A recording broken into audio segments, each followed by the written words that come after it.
늘 함께 하심이 아버지의 약속하심 만세전부터 또 그 충만하심 속에 작정하시고 또 계획하시고 또 때를 따라 섭리하시고 구속과 오늘 우리에게까지 또 살아 역사하심이 영원과 지금 또 영원 후가 다르지 아니하고 그 변치 아니하심에 우리의 구원의 근거를 놓아주신 아버지의 사랑을 감사를 드립니다. 저희들은 그저 자고 깨는 가운데 또 변동될 수 있는 것들을 많이 가지고 있지만 이 모든 것의 시작이 우리 아버지의 영원하심과 또 불변하심 속에 있음을 또한 저희들 알기에 장차 또 충만함에까지 또 저희들을 이끌어 주실 것을 믿고 감사를 드립니다. 저희들의 하루가 참 먼지와 같고 흩어져 버릴 수밖에 없는 것을 늘 또 느끼며 가지만 그 하루 속에 아버지의 영원하심이 또 함께 하시다라고 하는 것을 우리가 이제 점점 이해하고 또 지금 살아있는 이 모든 상황 속에서 합력하여 선을 이루시는 믿음을 또한 허락하여 주심을 감사를 드립니다.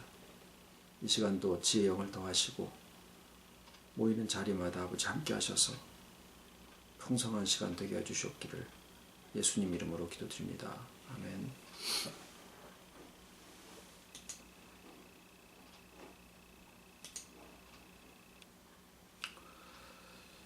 사도 바울의 서신을 읽어가다 보면 고린도 후서에 이런 간증을 접하게 됩니다. 12장 1절부터 4절입니다. 고린도 후서 12장 1절로 4절. 무익하나마 내가 부득불 자랑하노니 주의 환상과 계시를 말하리라. 내가 그리스도 안에 있는 한 사람을 아노니 14년 전에 그가 셋째 하늘에 이끌려간 자라. 그가 몸 안에 있었는지 몸 밖에 있었는지 나는 모르거니와 하나님은 아시느니라. 내가 이런 사람을 아노니 그가 몸 안에 있었는지 몸 밖에 있었는지 나는 모르거니와 하나님은 아시느니라. 그가 낙원으로 이끌려가서 말할 수 없는 말을 들었으니 사람이 가히 이르지 못할 말이로다. 이 말씀을 통해서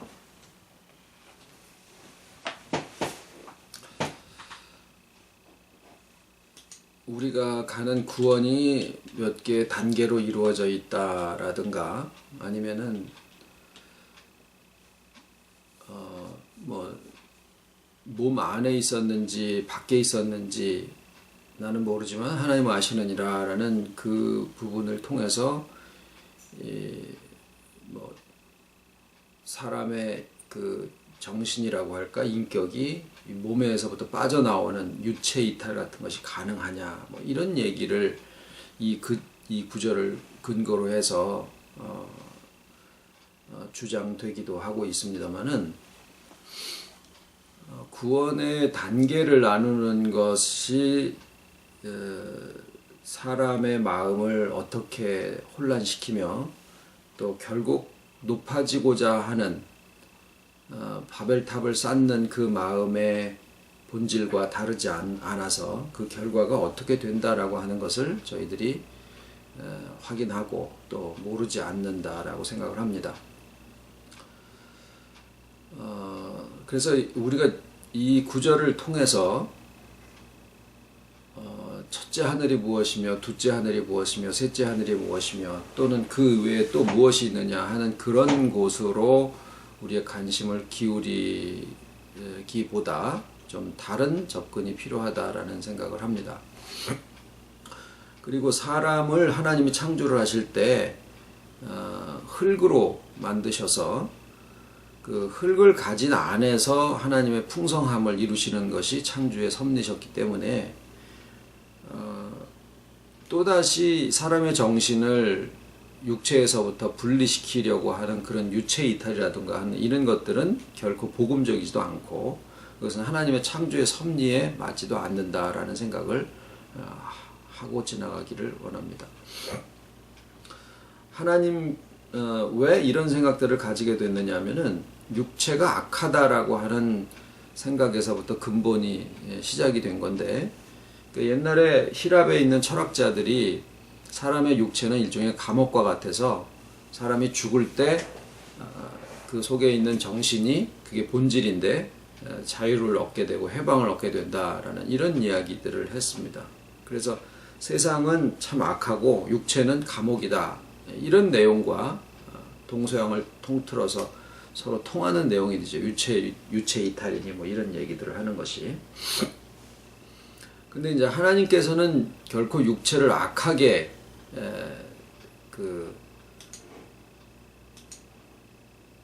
취급하지 않으시거든요. 만약에 육체가 악하다라고 하면 하나님께서 육체로 나타나신 바 되신 그리스도께서는 선하신 하나님이 육체라는 악을 뒤집어 쓰신 것이다 라는 그런 결론에 이르고 맙니다. 하나님께서 그리스도로 나타나신 바 되신 것은 그 스스로 선하신 약속을 가장 선하시게 성취하신 그런 섭리의 결과입니다. 물론 거기에 이제 그리스도의 육체가 포함이 되는 게 당연하죠. 그래서 육체가 악하다거나 감옥이라거나 이런 쪽으로 우리 복음에서는 결코 말씀되어지지 않고 있다라고 하는 사실을 먼저 생각을 해 보시고요.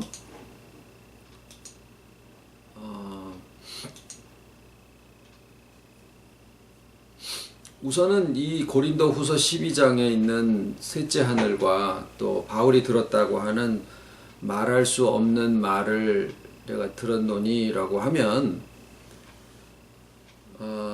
자칫 거기서 더 나가서 그러니까 이제 그 말할 수 없는 말이라고 하는 그 부분을 놓고 무언가 내가 다른 사람들이 모르는 것을 이제 알게 됐다라고 하면 이것이 바로 바울이 얘기한 그 말할 수 없는 그 말에 해당하는 것이다 라고 그렇게 주장하는 근거로 삼기가 쉽습니다.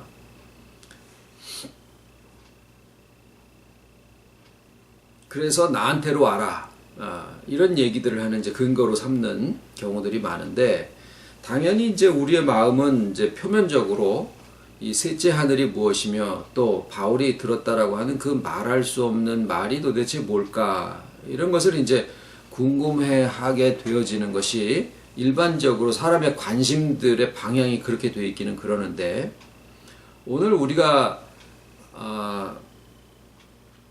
요 구절만 놓고 생각할 것이 아니다라는 거죠. 우선은 오히려 이 바울의 말씀하신 이 말할 수 없는 말이다라고 하는 것에 그러니까 바울이 이 간증을 얘기를 하면서 우선은 첫 번째로 무익하나마라는 표현을 썼다라는 거예요. 그 무익하다라는 거예요. 이게 그 본질적으로 이것을 얘기를 하는 것이 무익하다라는 얘기를 하고 있어요. 그리고 말할 수 없다라고 하는 그 표현이 뭔가 숨겨놓고 자기한테 오는 사람들한테만 그거를 이렇게 살짝 이거 봐라 나 이런 거 가지고 있다라고 하기 위해서 이 얘기를 한 거는 아니다라는 거예요. 베드로와 요한이 은과 금은 내게 없거니와 내가 가지고 있는 것을 내게 주노니 곧 나사렛 예수 그리스도의 이름으로 걸어라 라고 했을 때 그들이 가지고 있는 가장 소중한 것을 기쁘게 증거를 한 거거든요. 만약에 이 말할 수 없는 말이라고 하는 것을 그냥 숨겨놓고 감추어 놓은 거라고 만약에 생각을 하면 굉장히 음흉스러운 거죠. 자기만 가지고 있고 자기에게 속한 사람들만 이렇게 살짝하니 알고 있겠다라는 얘기밖에 안 되니까. 그런데 복음이라는 것은 그렇게 얘기하지 않는 부분이 아니다라는 거예요. 너희가 정말 집안에서 들은 것을 지붕 위에서 사람들이 다 듣도록 그렇게 얘기할 때가 온다라고도 표현이 되어 있기도 한데 이것을 성경 전체로 놓고 우리가 살고 있는 하나님의 창조 세계를 전체를 놓고 볼 때 실상 굉장히 본질적인 것들이 눈에 보여지지 않고 또 말해질 수 없는 것들이다라고 하는 것을 우리가 압니다. 하나님이 우선 그러하시고 또 하나님의 나라를 성경 전체를 통해서 하나님의 나라가 묘사되어지고 있는 것은 없습니다. 반박하실 수도 있겠죠. 왜냐하면은 에스겔이든 또는 요한계시록이든 보면은 새 예루살렘 성과 새 하늘 새 땅에 대한 표현들을 하고 있기 때문에. 그런데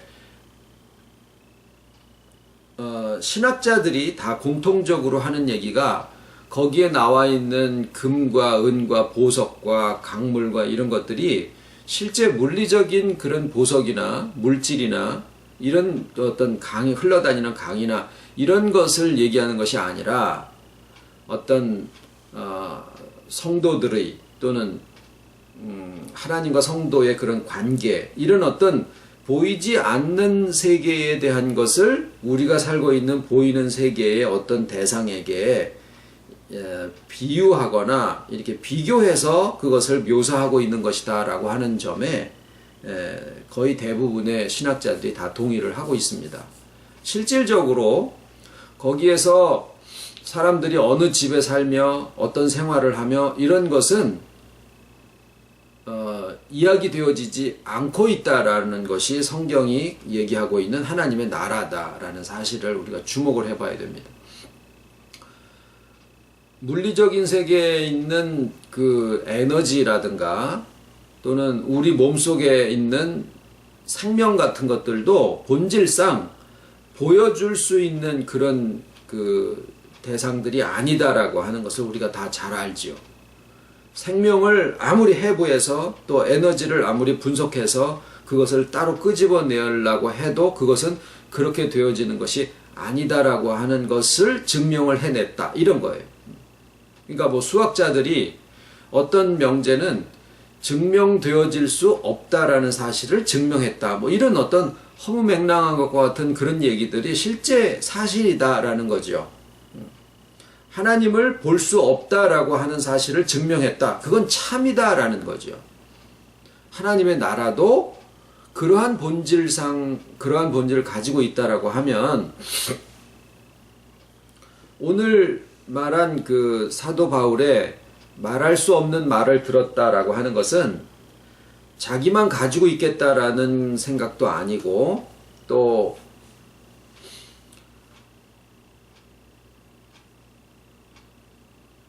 나중에 가서 보니까 그렇게 됐구나라는 것을 알겠다, 이런 얘기도 아니고 그 내용상 말로 표현되어질 수 없다. 그러니까 사람이 살고 있는 어떤 곳에 그것을 대비해서 설명할 수 있는 어떤 방법이, 어떤 단어가 없다라고 생각을 했었는데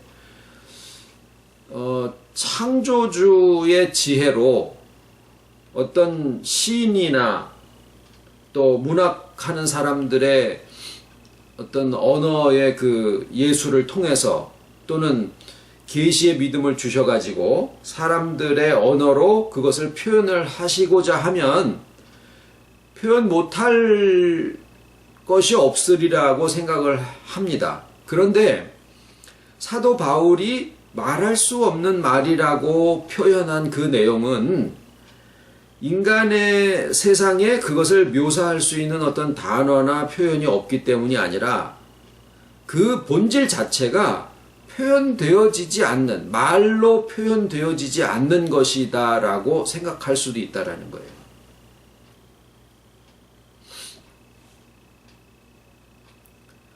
가서 보면 알 수 있지 않느냐, 또는 죽었다가 살아난 사람이 이것을 와서 얘기해주면 되지 않느냐, 그렇게 생각할 수도 있거든요. 그러니까 내가 가서 보면 죽어서 가서 보면 되지라고 생각을 하는 거는 홍포 입은 부자가 죽은 자 중에서 나사로를 이 세상에 보내가지고 나의 형제 다섯에게 좀 알게 해 주시옵소서 라고 그렇게 청할 때 아브라함이 뭐라고 했느냐면은 모세와 선지자들이 있으니까 그들에게 들어라.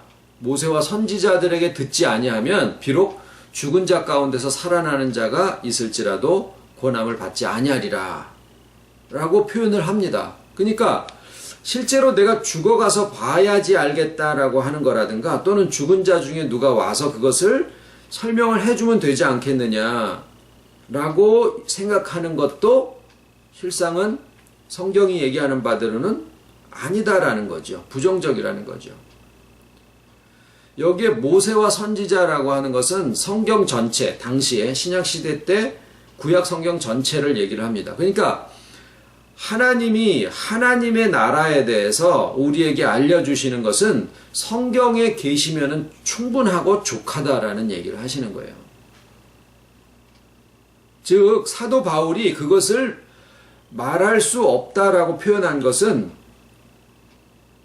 얘기 안 해주려고 그러는 것도 아니고, 단어가 없어서도 아니고, 혹은 가서 본 자가 와서 얘기해 줘야 되는 그런 성격의 것이 아니라, 그 낙원에 가서 말할 수 없는 말을 들었다라는 것은 말을 뭐 하지 말아야 되는 어떤 뭐 암묵적인 무슨 약속을 받고 왔다든가, 너한테만 보여주는 건데 절대로 세상에 돌아가가지고 아무한테도 얘기하지 마라, 이런 얘기가 아니다라는 거예요. 그 대상 자체가 말해질 수 있는 내용이 아니다라는 쪽으로 우리가 생각을 하는 것이 타당할 거다라는 거죠. 그것이 성경이 전체적으로 보이지 않는 세계에 대한 그 표현을 그런 식으로 하고 있다라고 생각을 합니다. 그런 식으로 표현을 하고 있습니다. 그러면 여기서 이제 분명한 사실은, 성경을 통해서 분명한 사실은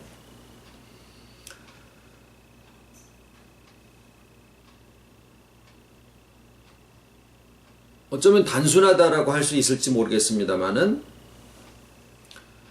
보이는 세계가 존재한다라는 것이고, 그것이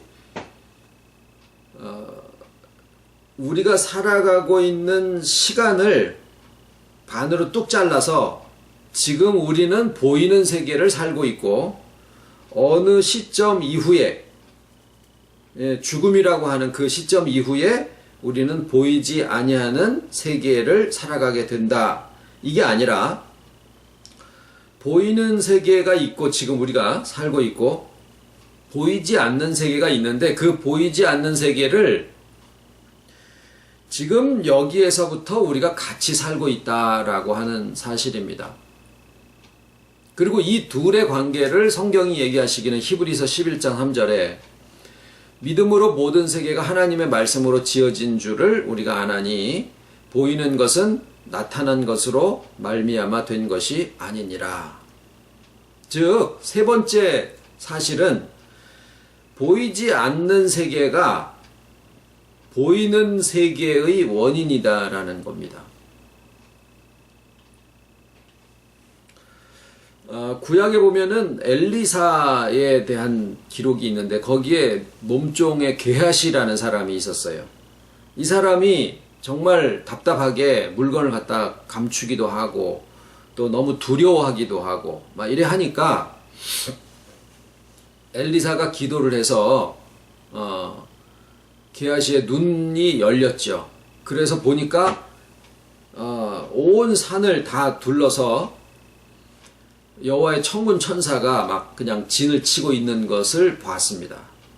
자, 그러면 엘리사는 눈만 뜨면은 그 천사들을 다 보고 있었을까? 그 천군 천사들을 항상 보면서, 그러면은 천군이 몇 명이 왔으며 어떤 진을 치고 이런 것들을 다 보고 있었을까? 그분의 눈은 우리의 눈과 뭔가 좀 달랐을까? 우리도 그 엘리사와 같은 것을 볼 수 있도록 우리의 눈이 뜨게 기도를 해야지 될까? 아니라고 생각을 합니다. 그것은 어쩌면은 게하시에게 주신 믿음을 위해서 하나의 도움으로 특별하게 그때 당시에 보여주신 거다라고 생각을 하고, 우리와 똑같은 성정을 가진 엘리사는 눈을 뜨면은 천군 천사가 보는 그런 식으로 살지는 않았을 거다라는 거예요. 단지 뭐냐면 보이지 아니하는 세계의 움직임과 그 세계에 대한 믿음의 눈으로서 모든 상황을 다 볼 수 있었다라고 생각을 합니다. 게하시는 단지 마음의 평안을 얻을 수는 있었을 거예요. 하지만 엘리사가 가진 것과 같은 영감의 갑절은 가지지 못했을 거라는 거예요. 물론 거기에 영감의 갑절이라는 것이 2배를 얘기하는 게 아니라 장자의 몫을 얘기를 하는 것이다. 이제 그렇게 해석이 되어지는데 그것은 뭐 지금 말씀드린 거랑 상관이 없고,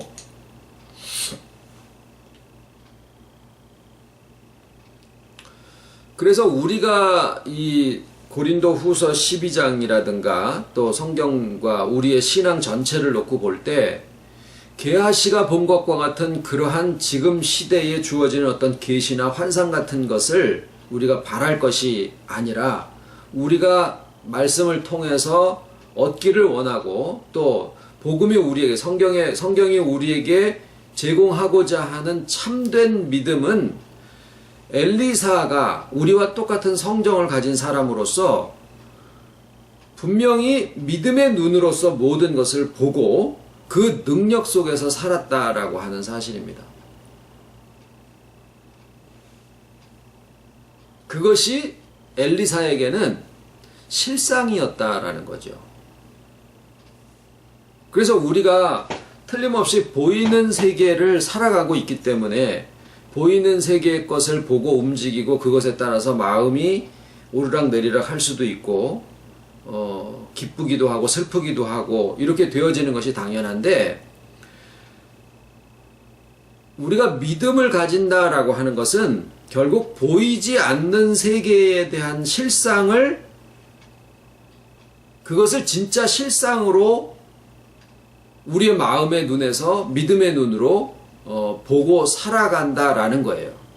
그렇게 되면 엘리사처럼 보여지는 현상과 어떤 전쟁과 바깥에 있는 실제적인 군사들을 보는 것이 아니라 하나님의 보이지 아니하는 세계 속에서 일어나고 있는 실상을 통해서 마음에 흔들림이 없기도 하고 능력을 행사하기도 하고 또 다른 사람의 눈을 열어줄 수도 있고, 지금 우리가 계속 세상은 파도가 치고 바람이 부는 것이 당연한 그런 바다인데 그 바다의 파도가 우리의 마음의 문빗장을 열고 들어오지 않도록 마음의 문빗장을 닫을 수 있는 그 믿음이 필요합니다라는 그런 말씀을 나누고 있죠. 그것이 어디에서 가능한 것이냐? 보이지 아니하는 세계가 원인이고 그것이 실상이다라고 하는 것을 우리가 믿음으로써 알게 됐을 때, 가지게 됐을 때 진짜로 그것이 실상이 되어진다라는 겁니다. 그래서 히브리서 11장을 아까 말씀을 하신 이유가 히브리서 11장이 믿음장인데 거기에 시작이 믿음은 보지 못하는 것들의 증거고 바라는 것들의 실상이다라고 이야기를 하고 있는 거죠.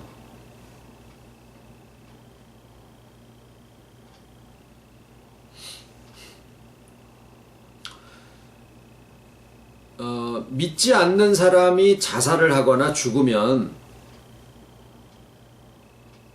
믿지 않는 사람이 자살을 하거나 또는 죽게 되면은 자기가 진짜 아무것도 아니구나,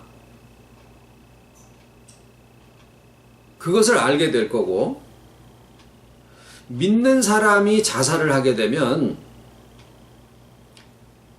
결코 돌이킬 수 없는, 정말 한 사람의 일생과 생명을 다 통해서 결코 돌이킬 수 없는 단 한 번의 내 몫이 아닌데, 그러니까 내게 아닌데 내 건 줄 알고 그것을 망쳐버렸을 때의, 그러니까 마치 자기의 술수로 가룟 유다가 예수님의 그 목숨은 자기 게 아니잖아요. 자기가 이렇게 저렇게 할 수 있는 게 아니고 그 어마어마한 그 의미와 그 가치를 자기의 머리 한번 잘못 돌리는 거로 온 역사와 온 하나님의 섭리에 한 번밖에 오지 않으신 그리스도를 자기가 십자가에 던져서 죽게 했다라고 하는 그 돌이킬 수 없는 무지막지한 그 후회, 예. 이것을 믿는 사람이 자살했을 때 똑같이 느끼게 될 거다라는 거예요. 그런데 복음적으로 보면 믿는 사람의 생명은 부활하신 그리스도와 연합되어진 생명이기 때문에 실상 가룟 유다가 예수님을 팔아서 죽게 한 것과 똑같은 의미가 그 안에 담겨져 있어요. 자기만 모를 뿐이지. 그래서 그것을 망쳐버렸다라고 하는 그 어마어마한 아마 후회에 빠질 것이 성경의 가룟 유다를 통해서 얘기되어지고 있는 부분인데, 그러면 믿는 사람이 죽으면 어떻게 되느냐? 믿는 사람이 때가 되어져서 하나님 앞에 부르심을 받아서 죽게 됐다라고 하면, 내가 내 생명이 있는 동안에 어떤 일이 일어난 거구나 라고 하는 그 삶과 생명의 그 믿음의 의미를 그때 이제 알게 될 거죠. 그러니까 믿다가 죽은 사람이 그 죽음을 맞았을 때는 그 삶의 모든 의미를 이제 제대로 알게 됐다라고 하는 어떤 그 평안함. 나의 믿음의 삶이 이게 의미 없는 것이나 후회스러운 것이나 무가치한 것이나 헛된 것이 아니었구나라고 하는 것과, 그 다음에 삶이 있을 동안에 보이는 세계의 본질을 자기가 살아간 그 내용만큼, 믿음의 내용만큼 자기에게 남아있는 것이 분명히 있는 것을 확인할 거다라는 겁니다.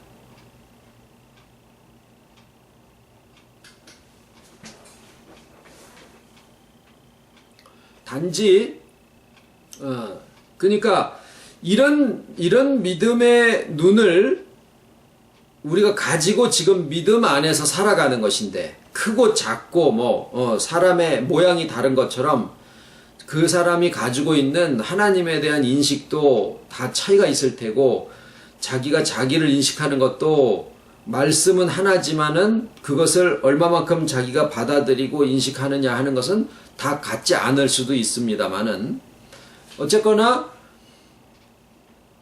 우리가 지금 나누고 있는 바는 뭐냐 하면은, 이런 모든 보이지 않는 세계에 대한 그 시각을 사람이 창세기 6장에 나오는 저희들이 육체가 됨이라 라고 얘기하신 것은, 그 이전에 그 아담과 해와의 육체와 그 다음에 창세기 6장에 나와 있는 사람들이 육체가 되었다라고 했을 때의 그 육체가 달라서 저들이 육체가 되었다라는 표현을 쓰신 게 아니겠지요. 육체는 똑같은 육체고 흙은 똑같은 흙이겠지만 무엇을 보고 사느냐라고 하는 게 달라졌다라는 얘기거든요. 그러니까 육체가 되었다라는 것은 보여지는 세계로 전부를 삼았다라는 얘기가 되는 거죠. 그러니까 그때 우리가 보통 이제 타락했다라고 하는 말이 결국에는 무엇을 보고 사느냐라고 하는 것이, 이 시각이, 관점이, 어떤 인식, 이게 달라졌다라는 얘기거든요. 지금 우리가 믿음을 가진다라고 하는 것은 어떤 의미에서는 이 관점이 바뀌는 거, 인식의 관점이 바뀌는 거, 눈이 바뀌는 거, 보이는 것이 실상으로 보고 있는데 보여지는 세계의 원인이 보이지 않는 세계다라고 하는 것을 실상으로 알고 살아가고, 그 사람은 보이는 세계의 변동을 따라서 움직여지지 아니하고 오히려 보이지 않는 세계를 따라서 움직일 수 있게 된다라는 거예요. 그렇게 되면 이 세상을 살아가되 전혀 다른 시각으로, 다른 마음가짐으로, 다른 평안을 가지고 살아가게 된다라는 거죠. 이러한 전환의 과정을 실상 죽음이라고 표현을 할 수 있습니다. 왜냐?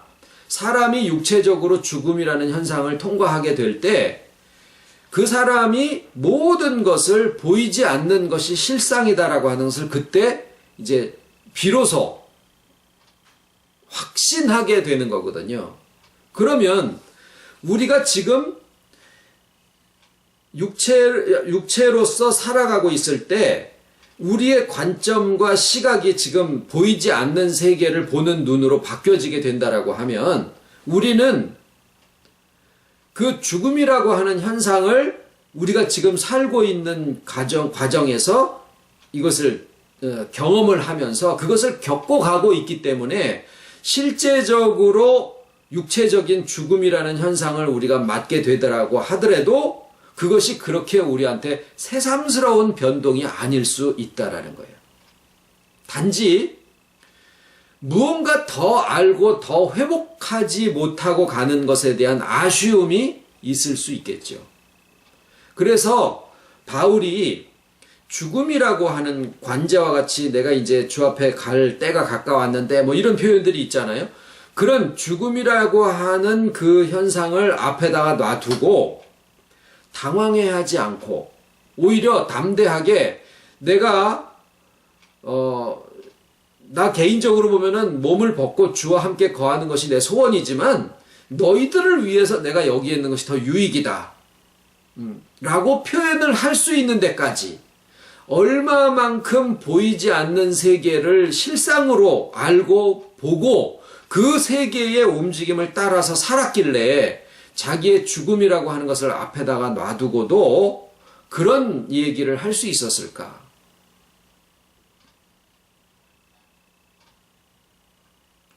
그릇된 가르침, 그것을 놓고도 소크라테스 같은 사람들은 이것은 나의 껍데기다. 이것을 벗으면 그거는 다 히랍의 철학에 자기는 이제 육체라는 감옥을 벗고 이제 자유로운 세계로 들어간다라고 하는 그런 가르침이 확신이 들었으면은 죽음 앞에서 그렇게 얘기를 할 수 있었겠는가라는 것도 우리가 한편 생각을 해볼 수도 있는 거죠.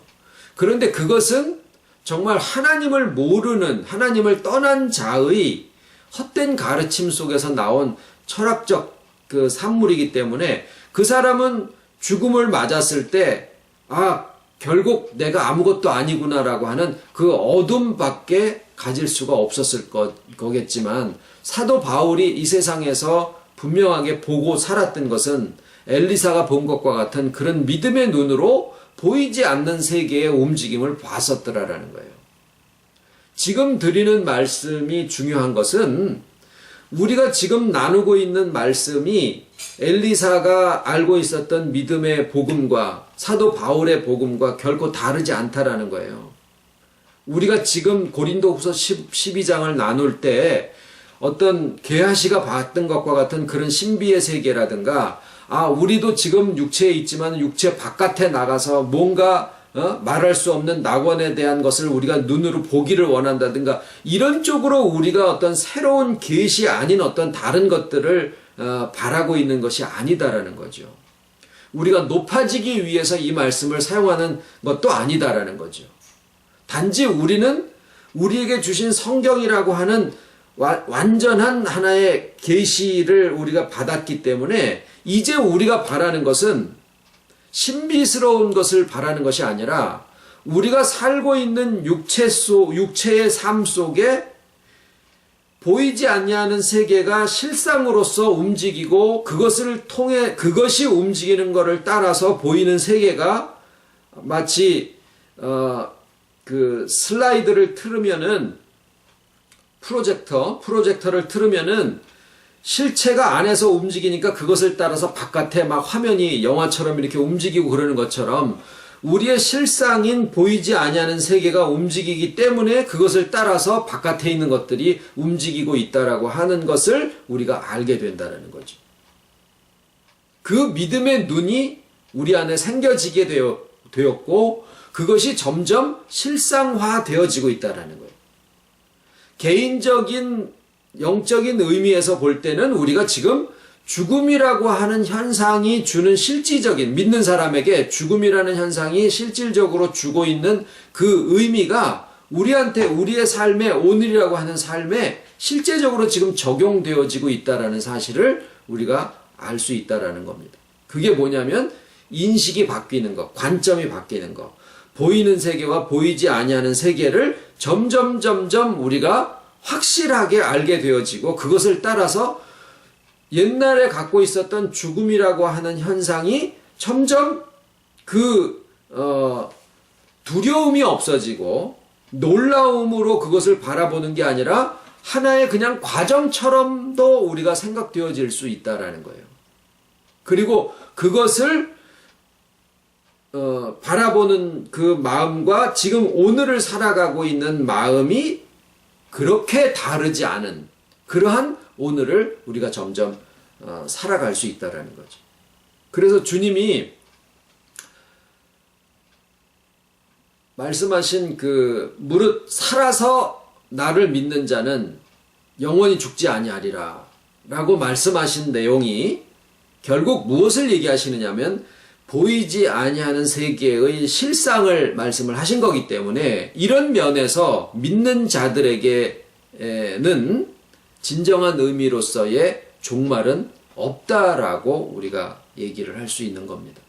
그래서 참 복음에서는 그리스도의 참 복음에서 우리가 회복되어져 가는 과정에서 이 죽음과 종말과 또 보이는 세계와 보이지 아니하는 세계의 이 가운데 그러나 육체가 있기 때문에 육체의 눈으로 보이는 세계를 바라보게 된 거거든요.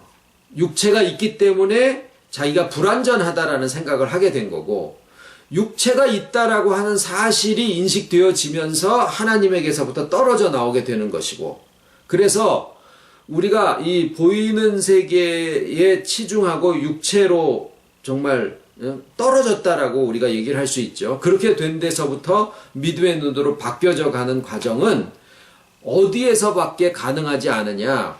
육체가 있을 때에서만 가능하다라는 거예요. 그러니까 나의 육체를 보면은 자꾸 쇠해져 가죠. 왜? 먼지로 되어 있으니까.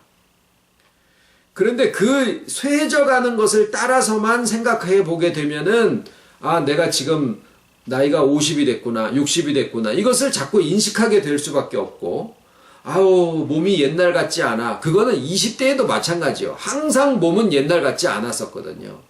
그런데 새삼 내가 나이가 80이라고 몸이 옛날 같지 않아. 이제 돌아가실 때가 이제 다 됐는 거요.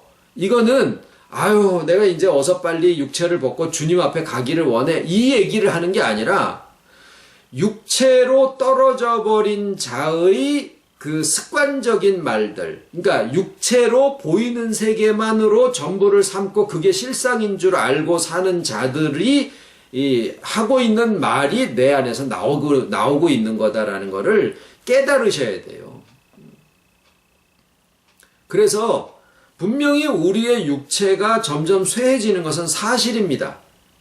그것을 되돌이키거나 막을 재간이 없을 수도 있는 거예요. 그렇지만은 우리가 점점 실상으로 알아가는 것이 보이는 세계의 것이 아니라 보이지 아니하는 세계의 실상을 따라서 움직이고 있다라고 하는 것을 우리가 점점 확신해 나가게 되면은 내 나이가 60이 되고 70이 되고 90이 되고 이렇게 한다고 하더라도 그것이 그냥 흘러가는 것이고 나의 진짜 참 사람은 그냥 변치 아니하는 가운데서 있을 수 있다라는 거예요. 그러니까 천국에 가면은 33세가 돼.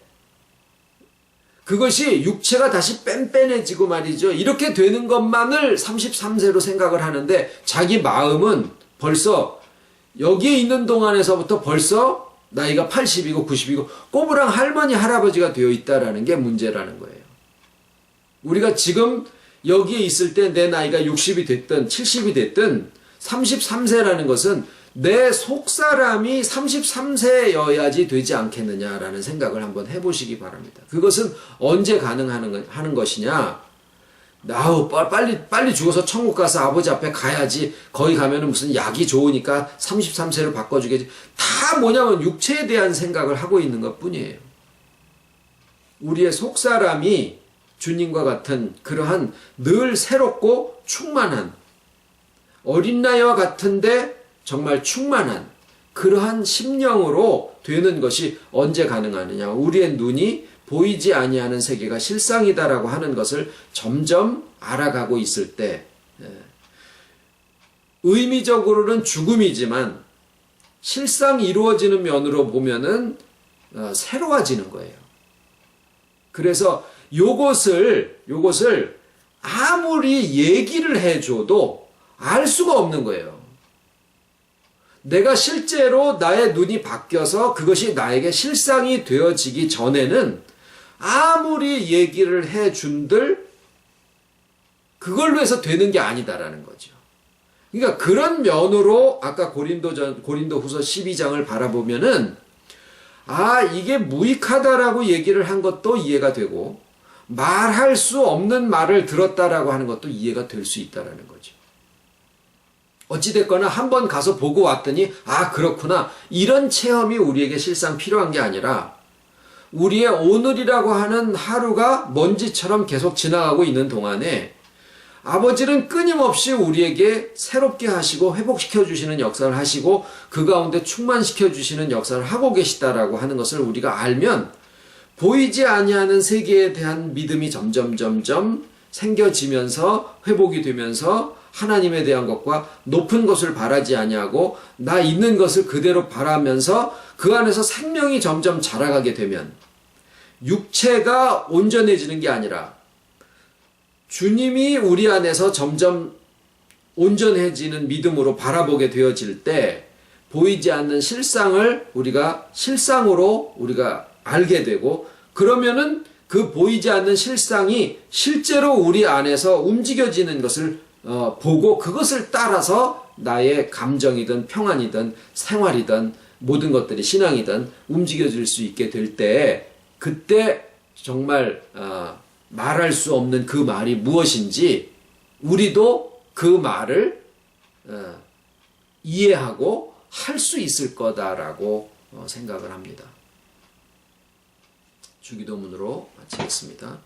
하늘에 계신 우리 아버지 이름이 거룩히 여김을 받으시오며 나라에 임하옵시며 뜻이 하늘에서 이룬 것 같이 땅에서도 이루어지이다.